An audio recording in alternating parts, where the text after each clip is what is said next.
It's a pleasure to have everyone here and everyone witness this amazing evening. May I now request Father Director to welcome the esteemed guest of the evening.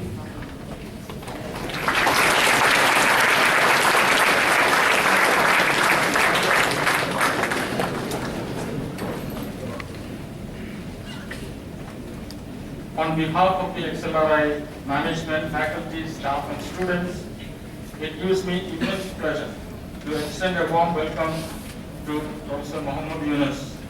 It is such an honor for all of us present here to have your august presence. Your philanthropic work is so inspirational. First, Professor Muhammad Yunus is often called the banker of the poor, the world-renowned social entrepreneur, banker, economist, and civil society leader. He was awarded the Nobel Peace Prize in 2006 for founding the Grameen Bank and pioneering the concepts of microcredit and microfinance. The Grameen Bank model of microfinance now operates in more than 100 countries worldwide. In 2012, Professor Yunus was described as one of the 12 greatest entrepreneurs of the current era. And he has also been named among the world's top 100 most influential thinkers by the Foreign Policy magazine. Besides the Nobel Prize, Professor Yunus has been felicitated by numerous awards. To mention a few, US Presidential Medal of Freedom, Ramon Magsaysay Award, the World Food Prize, the International Simon Bolivar Prize, the Sydney Peace Prize, the Seoul Peace Prize, and so on. In February 2011, Professor Yunus, together with 3 others, co-founded Yunus Social Business Global Initiatives. This creates and empowers social businesses to address and solve social problems around the world. He established the Grameen Bank in 1983, fueled by the belief that credit is a fundamental human right. His objective was to help poor people escape from poverty by providing loans on terms suitable to them and by teaching them a few sound financial principles so they could help themselves. From Dr. Yunus's personal loan of small amounts of money to destitute basket weavers in Bangladesh in the mid-70s, the Grameen Bank has advanced to the forefront of burgeoning world movement toward eradicating poverty through micro-lending. As I said, replicas of the Grameen Bank model operate in more than 100 countries worldwide. Professor Yunus was born in 1940 in the seaport city of Chittagong. He studied at Dhaka University, Bangladesh, then received a Fulbright scholarship to study economics at Vanderbilt University. He received his PhD in economics from Vanderbilt in 1969, and the following year became an assistant professor of economics at Middle Tennessee State University. Returning to Bangladesh, he headed the economics department at Chittagong University. Ladies and gentlemen, Professor Muhammad Yunus.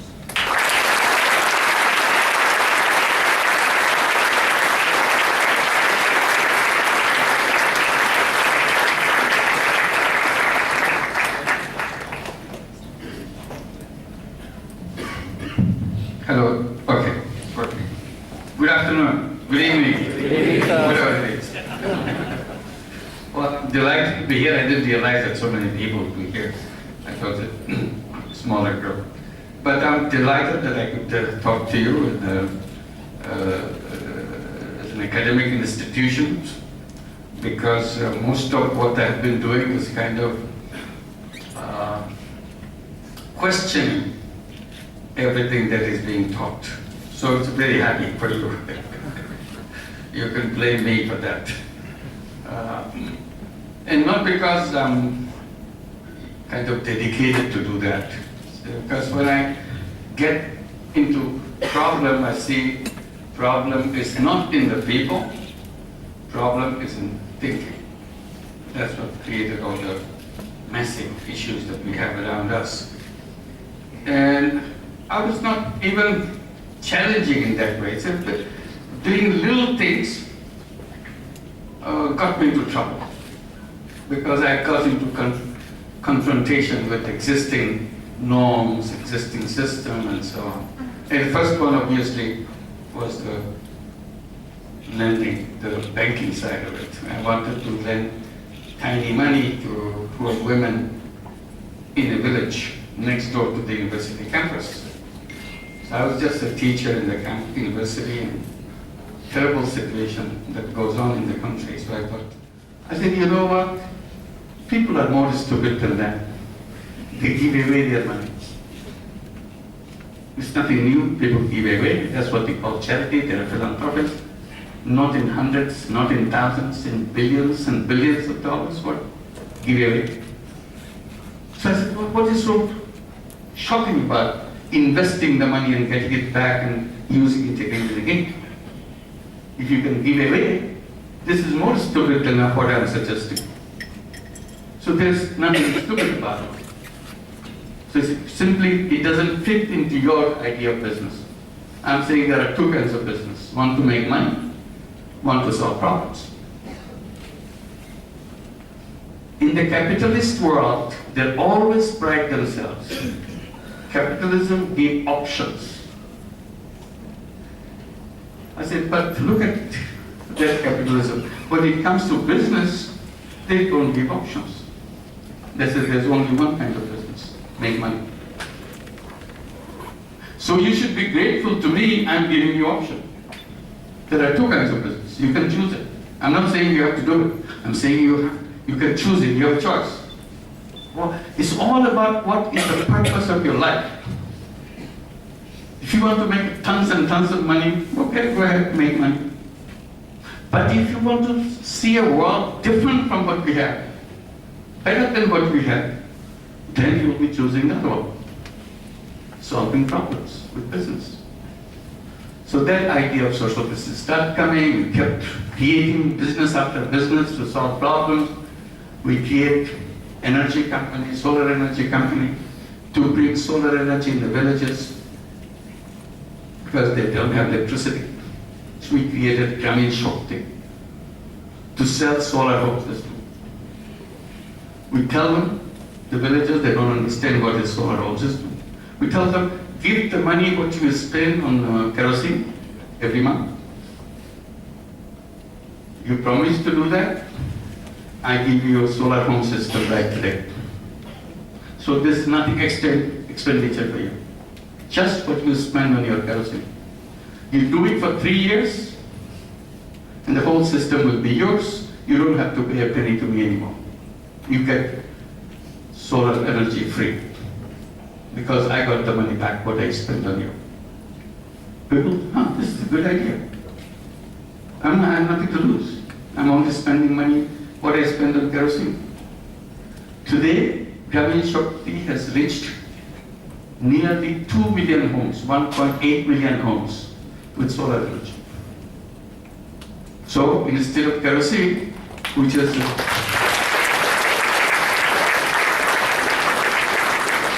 which is fossil fuel, damaging to the planet. I replaced them, gave them the renewable energy, take the sunshine. And now, there's a big flood in Bangladesh. Almost 1/3 of the country is under flood. We're running irrigation pumps for agriculture for the dry season with solar energy. So we said now that flood is here, there's no drinking water. Said run the solar-driven pumps to produce clean water, distribute to all the people, free, because it doesn't cost me anything. Because the pump is there, pedal is there, sun is there, just get the water. Came into another use, which we didn't plan at that time, but today it's possible. We didn't create this company to make money for anybody. We created to substitute the oil, the kerosene, by solar. In a way, people will enjoy. And they did enjoy. Now there are lots of other NGOs that are coming to sell solar home system. If we put together, there are nearly 4 million homes in Bangladesh now with solar energy. See, again another idea to make use of the concept of social business. You can do that. So the idea is spreading. We see every day problems, but we don't get involved with it because this is not my job. There are big companies who run businesses to make big money, multinational companies. They don't see the problems which other people will see because they're so busy making money. One company called McCain became very interested in the concept of social business. This is a Canadian company. They started chasing me to meet me, talk to me how to do social business. They got excited about the idea of social business. Finally, we got together, discussed it. They said, we want to do something of social business. I said, okay, that'll be great. So we got together to start a social business in Colombia because we were also involved in Colombia trying to solve their problem in a social business way.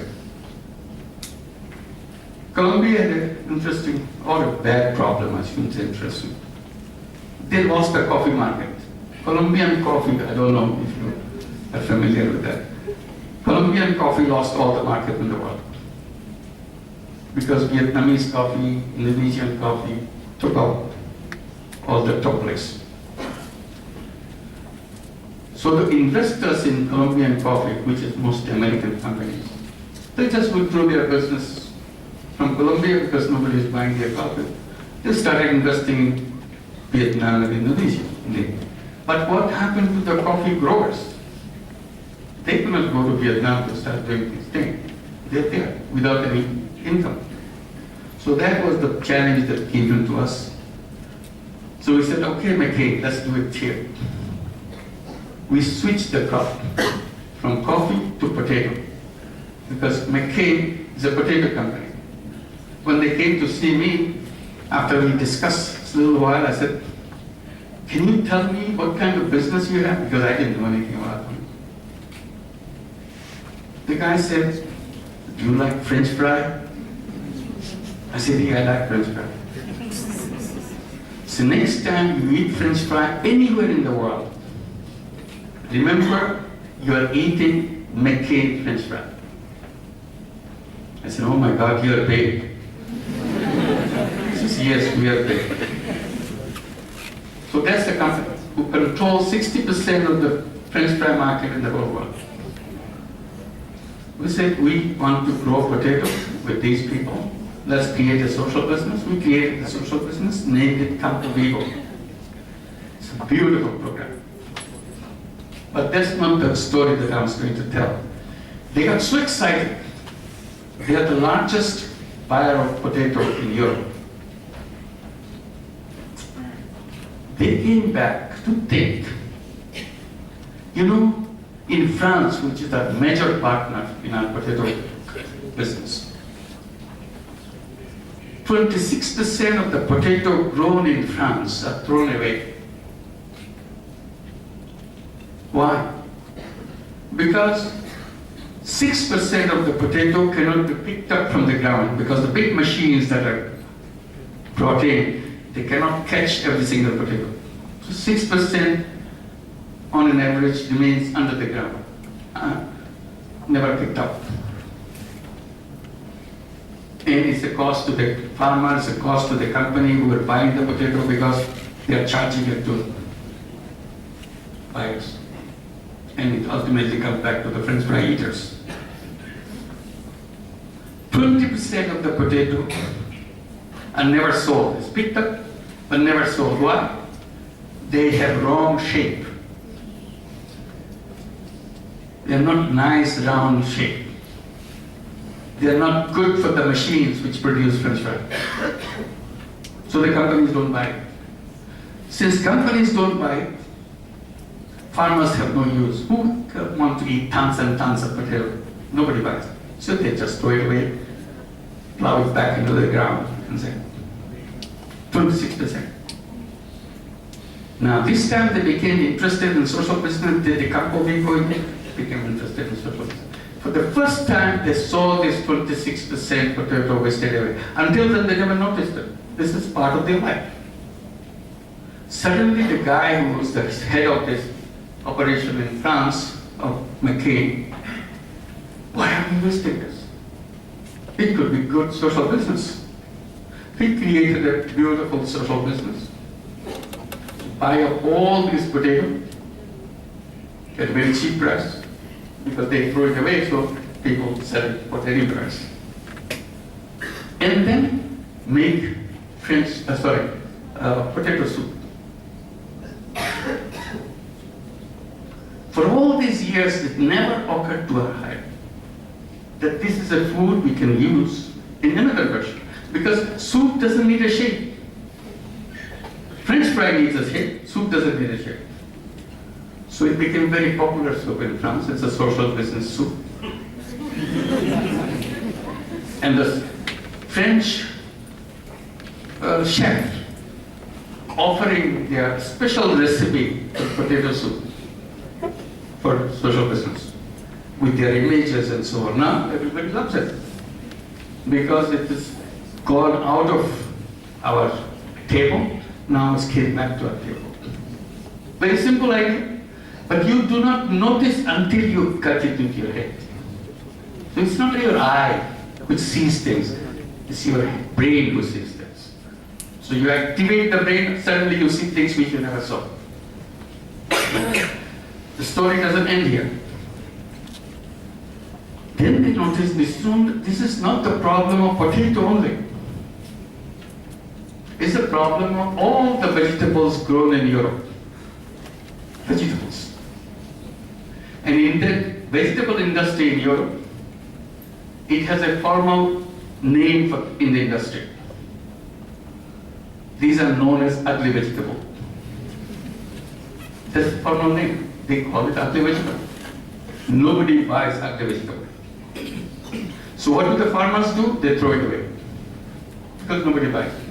What is wrong with these ugly vegetables? Simply, again the shape issue. You have a cucumber, which is heavy on the top, slim on the bottom. Nobody wants to buy it.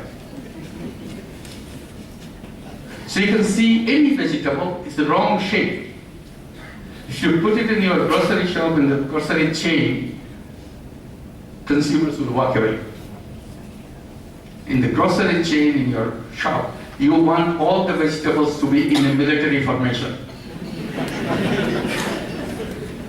If it's a little deviation, you throw it out. This ugly vegetable. It destroys the whole thing. Nobody comes near it. So they thought, why don't we buy up all the ugly vegetables? Chop it off. Once you chop it off, you don't know what shape it was. And put it ready to cook vegetables. Beautiful package, ready to cook vegetables. Cheap, and housewives love it. Now it's a hot item. It's a social business. So social business is not a concept which ends there. It's a way of looking at things. Suddenly you see things differently. We always complain. It's a worldwide complaint. I'm sure you'll be studying again and again about this.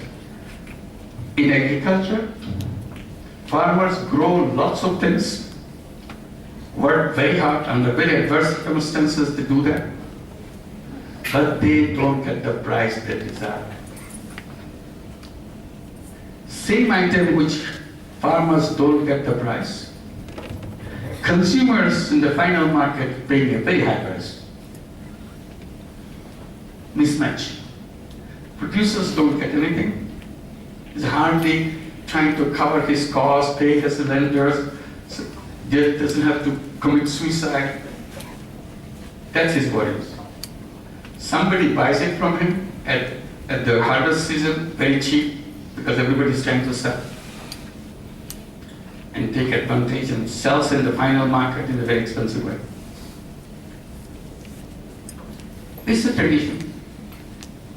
If you look at item by item, cotton growers, what they get is a fraction what the cotton consumers get.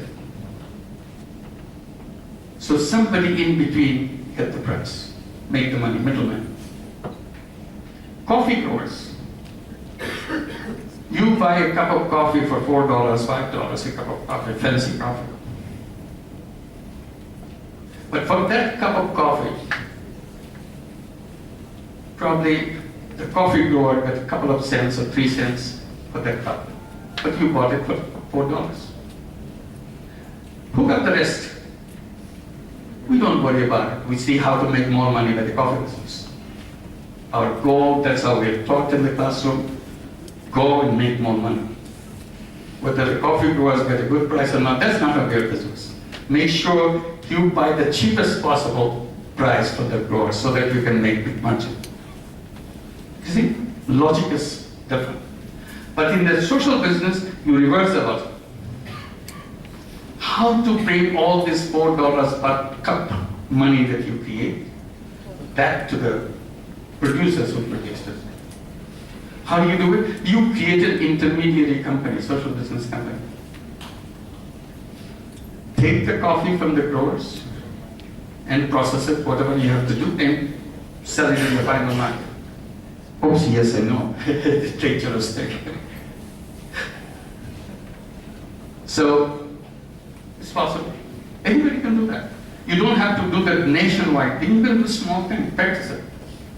Buy the things from the producer, sell it in the final market, bring the money back to them, minus the cost of operation that you have. Sell limiting changes. That's a social business opportunity. Anybody can do that. So we go on and on and on. One thing led to another. We got the microcredit. We encourage the children of the families of microcredit going to school, college, universities, take the education loan, give them scholarships. And then they don't have jobs. In Bangladesh, there are not too many jobs. And there are a massive number of young people coming every day, every year. What do we do? No jobs. Then I have to respond to that. My response was, why are you looking for jobs? Who told you to have jobs? Of course, they cannot answer that question. They thought, what a silly question he's asking. Everybody has to have a job. Then I tell them, the job is a wrong idea. Did your teacher taught you about the jobs? How did you get that idea? So from your book? This idea of job was to be removed from all the books and all the heads in the past century. Because the new century should come clean of jobs. What do we do? See, you get up every morning and repeat to yourself, I'm not a job seeker, I'm a job creator. Think like a job creator. Act like a job creator. Being a job seeker makes you small. You are at the mercy of other people. No human being should be at the mercy of another person. That's the first principle of human being. Why should you? You have everything that you want.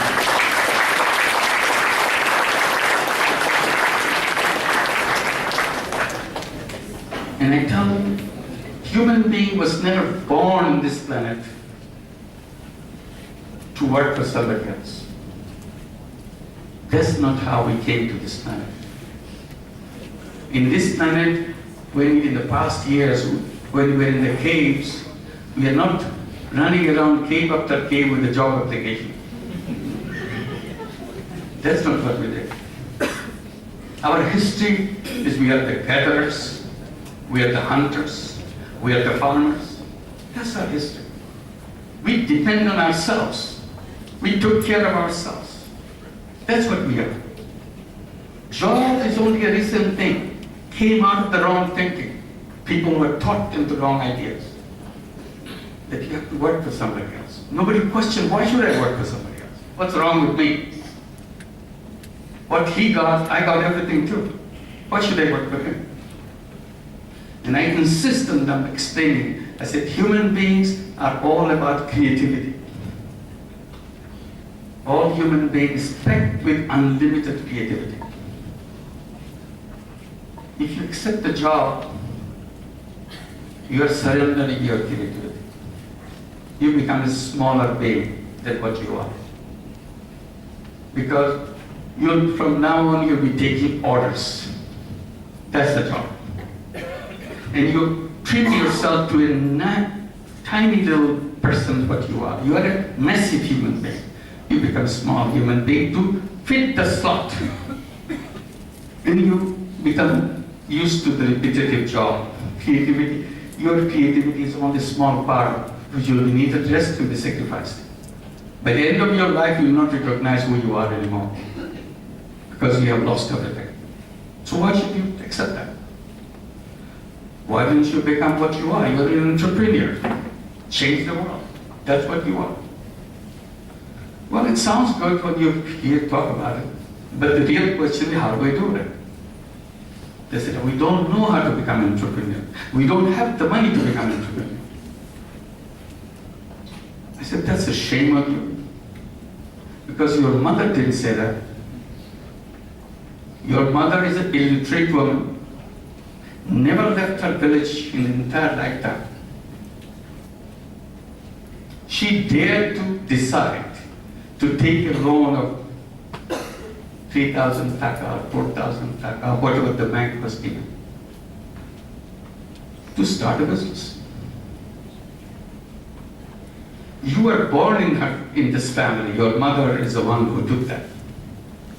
And you went to the school, you got your degree, now you're telling me you don't know what to do with yourself. If your illiterate mother can know what kind of business she will be doing, how she'll be running her business and pay back and get more money and so on. It's a shame on the school which changed you from an entrepreneur to a person who's looking for mercy from other people. So go back to your mother. That's the best school you can have. Learn from her how she began. And for the last 20 years, 25 years, she's making this business bigger and bigger. Learn how to run the business, make it 10 times bigger. And find out where she got the money, how she got the money. And that's it. So it's a ready reference. It's your mother is doing that. It's not something I'm pulling something out of the sky. If 9 million illiterate women in Bangladesh can do that, can become entrepreneurs. Are we saying that educated young people don't know how to become entrepreneurs? Or it has been destroyed by our educational system? They had it fresh, but we made sure we made every effort that you forget you ever had the entrepreneurial ability in you. That's the success of our education system. What else? So what do? We created a fund called Social Business Fund. Ask these young people, come with a business idea. Talk to each other, talk to your mother. Come with a business idea. Once you can explain what's your business idea, we'll invest all the money in your business. We'll become your partner. So you will be running your business as you explained. And when you're successful in business, give us the money back, what you gave you. Because we are social business, we don't want to make money out of it. All we want to do is to put you in the orbit so that you can fly as far as you can go. So that's our job. In the beginning, you are hesitating. Is it really true? They're getting into more trouble, like they have. Their parents were worried in the beginning when they took same thing. We assure that, look, our principles are very clear. We don't reject anybody, so don't be afraid to, oh, they will reject my case. We don't reject anybody. That's our principle. All we can say, the first round when you brought it, it needs improvement. One should go back, we'll help you work together and make sure that you come up with clear ideas and so on. So we'll be working together until it comes to a level that we can invest. So we don't abandon you, don't reject you. And when you start the business has ups and downs, it can be failure, like the flood will destroy many of those businesses. We say we never abandon you. You may fail. It's not your business, it's our business. We are your partner. 95% of the money is our money, 5% is your money. So we are as much worried as you are. So we'll work together to make it successful in the second round. And we will continue with it until we are successful.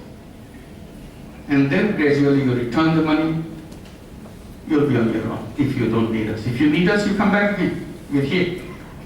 This is a venture fund, but what a difference between the conventional venture fund and our fund. In conventional venture fund, they want to make more money out of it. Get as much as they can get out of it. We said, no, we are not getting your money. All money is yours. We'll just return the money that we give you. Now, thousands and thousands of young people come with business ideas, keep on investing, and that's it, it works. Once you open the door, people see that it happens. So people always say, are you sure it can happen? The only statement they will make, not all people are born to be entrepreneurs. I said, don't tell me that. I see every person is born to be entrepreneurs. Look at the microcredit. We never say we will not give somebody money because she is not an entrepreneur. In the beginning, she is pleading with us, I don't know anything. Please don't give me the money. I said, no, don't worry about it. Think about something. You'll come up with some idea. We were patient with her. And finally, months later, she said, I have this idea. I can buy some chicken and sell the eggs. That's fine. That's your business. If you put money on the table, sooner or later, everybody becomes entrepreneurs. Simply money is missing. That's the same route we come back to financial institutions. And that's where screwed up the whole system. So we go back to the system again and again. And the worst part of that system, this is creating enormous wealth disparity, income disparity. All the wealth through this financial institution primarily is being amassed in fewer and fewer hands. 99% of the wealth of the entire world is in the hands of 1% of the population. 99% of the wealth of the world is in the hand of the 1%. You call it a system, I call it a robbery. It's not a system. And it gets worse. Next year, it will be less than 1% of the population of the entire world, which is a bigger number. Less than 1% of the population will be owning more than 99% next year. So no matter what we do, we are immaterial. Because we created a machine which sucks up everything from the bottom, puts it on the top. And that's where we become the mercenaries to make it happen. That's what we teach in the classrooms, how to make it continue. We don't want to have that. We don't want to be mercenaries for anyone. We want to create our own life, and a life for the whole world. So I sum up all these ideas into 3 zeros. Say, create a world of 3 zeros. Number 1 zero is zero poverty, because there's no sense any person, any human being to remain poor. Absolutely no reason whatsoever.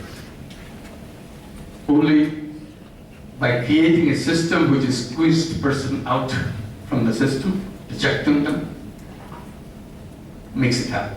Otherwise the person is as good as even anybody else. Second zero, zero unemployment.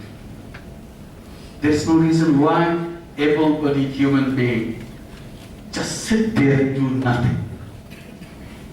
As if somebody put a spell on that person. You can't move.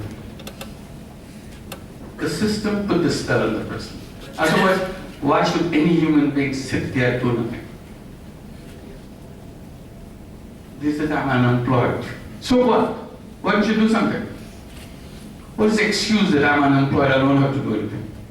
And say, government has to pay me to remain unemployed. Strange logic. So we have to get out of it. We create a system where everybody will be prepared to become the entrepreneur and move their life and use their creative power. Third, zero net carbon emission, so that we save the planet. Because it's again lifestyle issue. What kind of life we live, that's the kind of planet we get. If we want to save the planet, we have to train ourselves how to live within the limits so that the planet, tomorrow's planet, will be safer than today's planet. That's the system. Today we are doing the reverse. Tomorrow's planet will be more dangerous than today's planet. I decide, you decide, that we are going to protect our own planet. This is what we do with that. And if we get more and more people on our side, it will be safe. And it will be reflected in also the government policies and everything else. So these are the 3 zeros which we have to move and make it happen. So this is doable. This is not something out of the way. It's impossible to do that. It's very possible. Because things will happen very fast. If you make up our mind quickly, it will happen quickly. Thank you very much.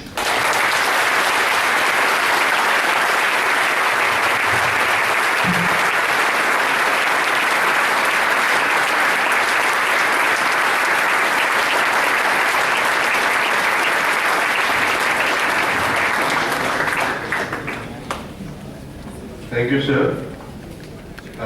Let me talk a little about our initiatives. This institute started in 1949, though we have created a lot of many corporate leaders. But also, we have created so many social entrepreneurs in the last 5-6 years. We have a course elective on social entrepreneurship. One of the senior professors who is a leading player in this country on social entrepreneurs. So we are doing excessively well in initiating the students to start social enterprise or as entrepreneur. Also, the idea is innovative. We give 5 lakhs for a seed money to start that idea. So thank you, sir. And I now open for students to ask the paucity of time. We'll take few questions from the students. Professor was asking in the initial talk that you should ask questions. The student ask questions to the academic system. Hopefully they will go out, they will ask more questions to the real life system. So possibly any few questions we can take from the students.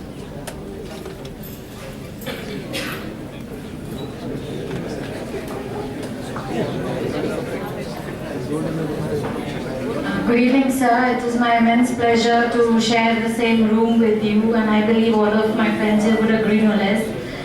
So my small question is related to what we, I would say, youngsters happen to face. So as we are on a quest to discover our purposeful living, so we often get distant or overcome by the struggles we face in our way forward. So my question is, so what is it, that one thing that keeps you going in your service to humankind, in your path to service to humankind? Thank you, sir. Well, the young people has tremendous possibilities of turning around the whole world in the direction they want. This is a big power that they have. I try to describe the young generation today by saying that you are the most powerful generation in the entire human history. So it's not a small statement to say you are the most powerful generation in the entire human history. Not because you are smarter than previous generations or anything, because you are endowed with enormous powerful technology in your hand, which no other generation before you has so much technology. So you have that. With that technology, it's like a magic. It's Aladdin lamp you got. The question is, what are you going to ask the giant that in the lamp you have, genie that you have? What are you asking the genie? Have you decided on that? That's the number one thing. Meaning that what kind of world you want to create. The genie is you. You're asking yourself. If you have the answer to that, just go for it. Don't shy away from it. Design your own world, and if you keep imagining that world, it will happen. But if you don't imagine, that world will never happen. It's a very simple choice. So this is the power young generation has. If you make up your mind, it will happen. It will happen faster than you think. Don't get confused about everything that's around you. It will be there. But you make it clear, as I said, if you want to go to a new destination, you have to build a new road. You have to build that new road. And first of all, you have to imagine the destination. If you don't have this destination defined, designed in your mind, it's just in mind, the road is meaningless. You don't know where to go. So, imagination is the biggest part. Have this imagination. Make it happen. Thank you.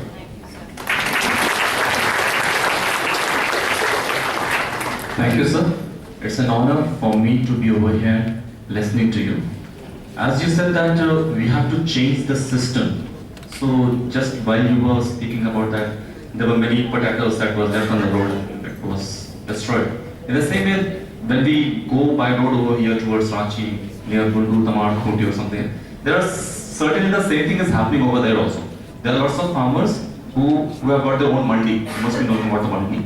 And they, when the potatoes or the tomatoes are not sold in the market, they just throw it on the road. I have seen it with my own eyes.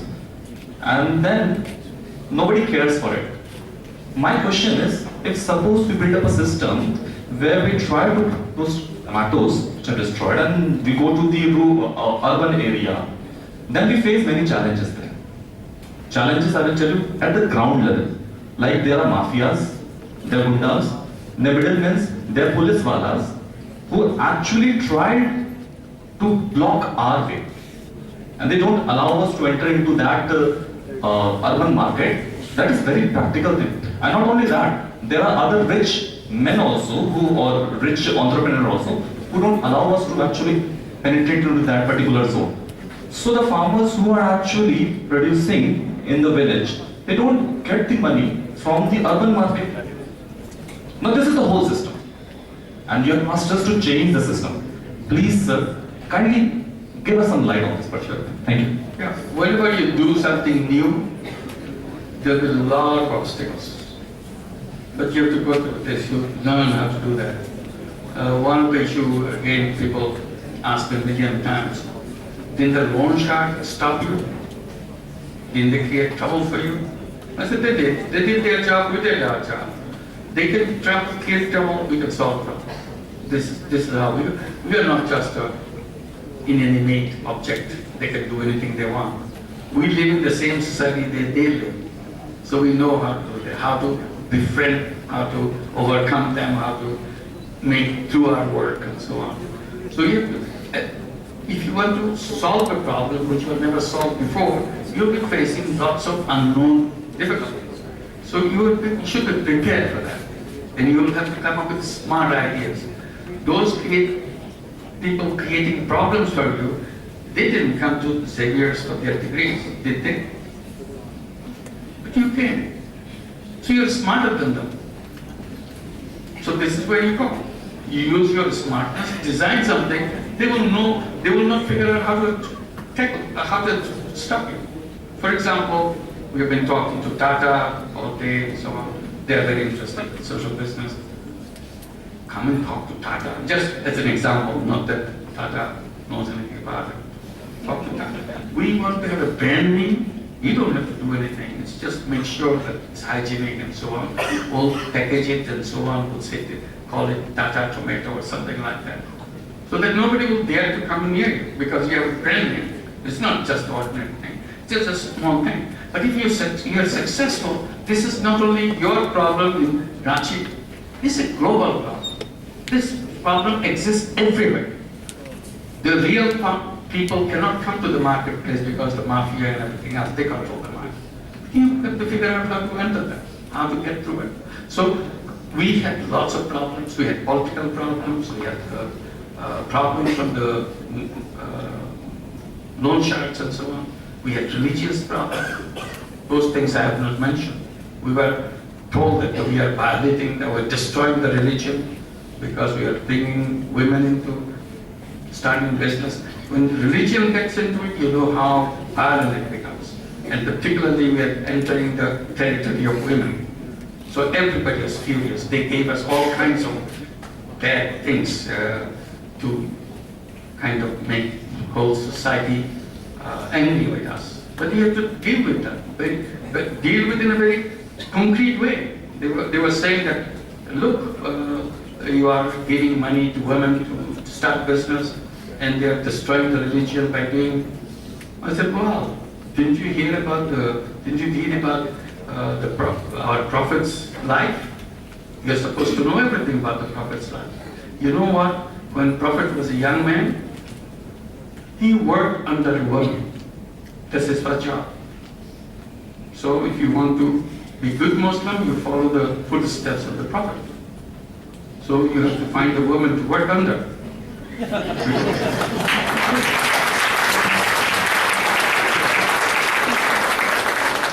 Elizabeth knows that.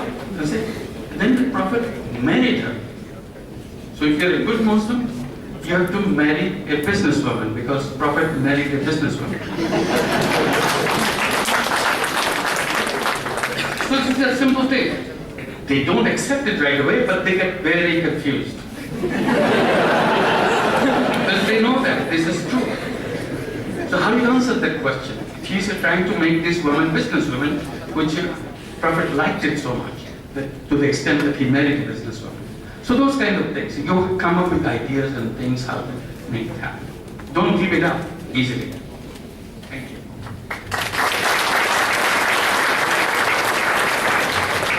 So my question is pertaining to financial literacy. So in your book you talk about how the volunteers filled the forms, the very first forms for the poor people.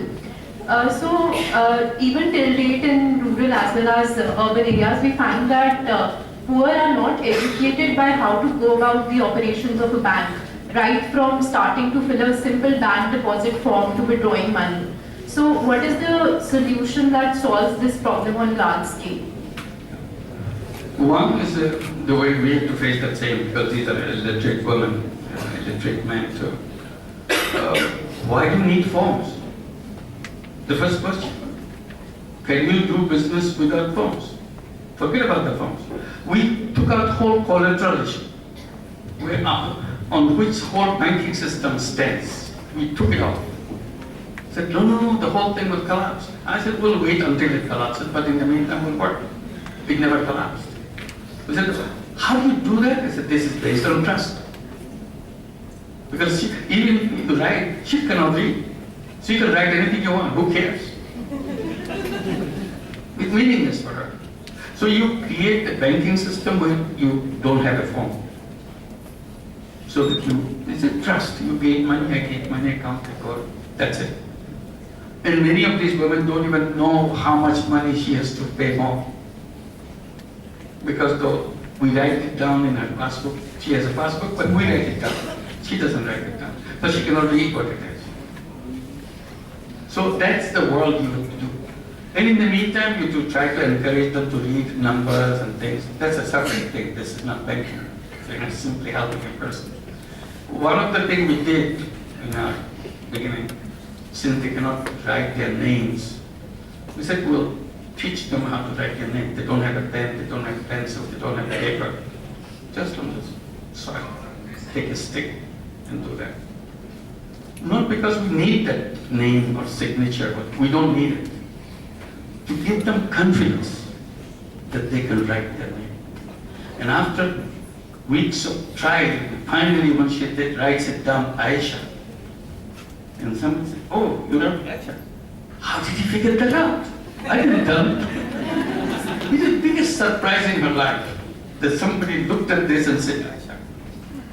And she feels that now I'm an educated person because I can write my name. This tremendous confidence in her. So this is part of confidence building, nothing to do with our banking or anything else. So this is in our weekly meeting, we get together. We have a book of attendance, and they will take at least 5 minutes to write that Aisha and pass on to the next person. And she will take another 5 minutes to write her name. But we go through this as a kind of keep them busy while we're doing the banking part of it. At the same time, recording and reminding how to write, because after a while she will forget. So this is one, and she feels that I'm signing my attendance book. So she feels very elevated that I'm signing my attendance book. So this is how we used it, not for any purpose of banking. The banking doesn't need any writing for the client, and it's for you to do all the record keeping on her behalf. Thank you.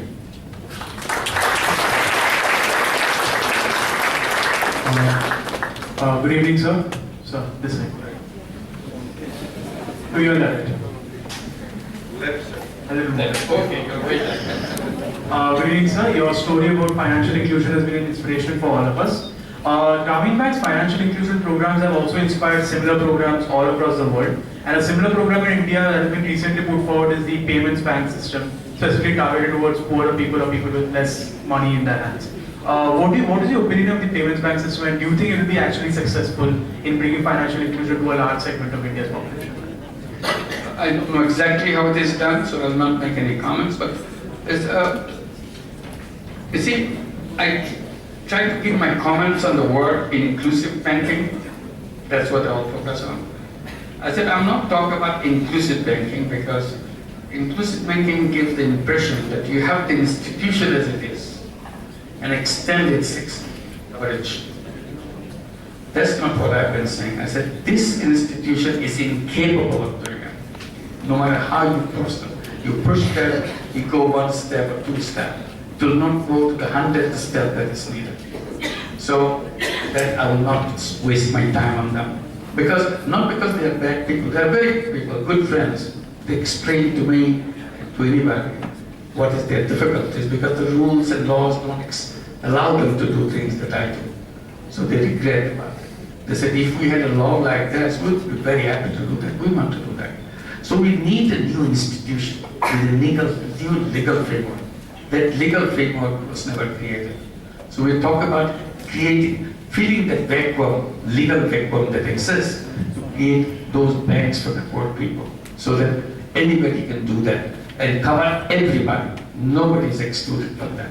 So that will be the power coming from the law, not because the intention of an executive or something like that. So this is where I will emphasize it. But if in the meantime, if they do few poor people and come in, that's welcome. But that's not the solution. That's what I will stand on. Thank you. We'll take the last question. Can I ask a question? Yeah.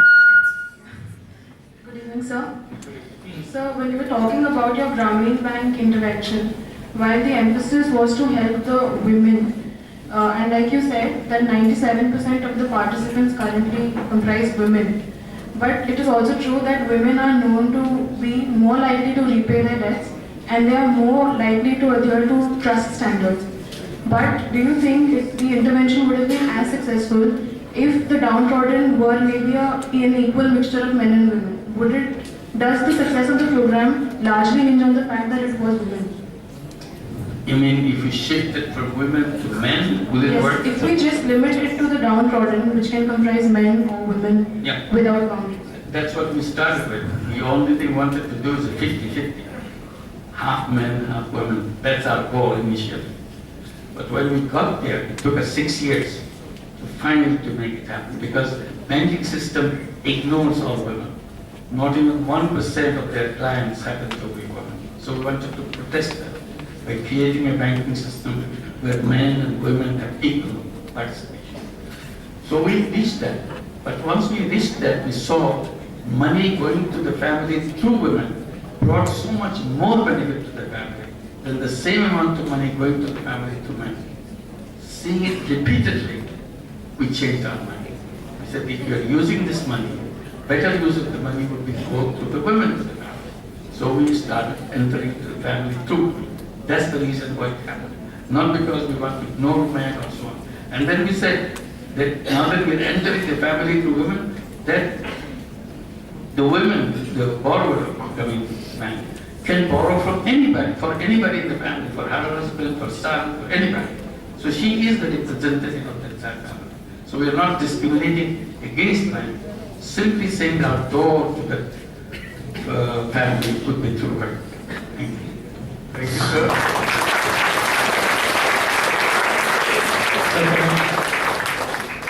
As a token of respect and love, I will request Father E. Abraham, Director, and one of our senior professor, Madhukar Shukla, who is the chairman of our Center for Ecology and Sustainability.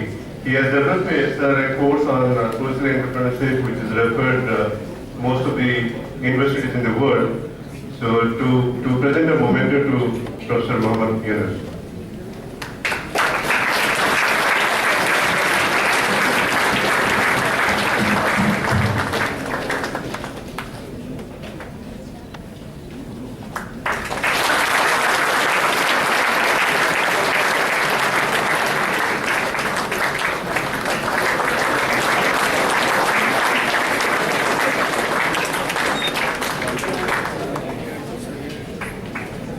Sir, we are extremely privileged to have you with us in this evening.